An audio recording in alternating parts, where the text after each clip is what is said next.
হুমকিকে উপেক্ষা করে জননেতা জনাব মহিউদ্দিন সাহেবের হাতকে শক্তিশালী করার জন্য এই আসনে ইনশাআল্লাহ ফুটবল মার্কা বিজয় হবে। কি করা হইতেছে থানা সাধারণ সম্পাদক, ইউনিয়ন সভাপতি, ইউনিয়ন সাধারণ সম্পাদক, বিভিন্ন পদ বিভিন্ন জনের কাছে একটা পদ।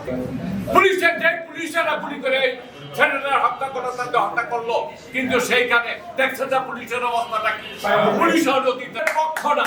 মহিউদ্দিন সাহেব আমাদের নেতা বিগত দিনও ছিল আইসা অসুস্থ। এই জন্য আমাদের এই প্রভাব পড়বে।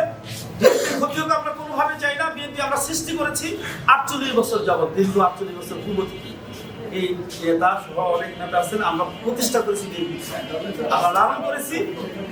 আব্দুল সাহেব, মহিউদ্দিন সাহেব তার বাবা সৃষ্টি করেছেন। আমাদের এই আর কোনো উপায় নেই। আমি সারা জীবন মহিউদ্দিন সাহেবের সাথে ছিলাম। উত্তরপুরে যখন পুলিশের সাথে সংঘর্ষ হলো, একটি কথা বলি, আমরা চাই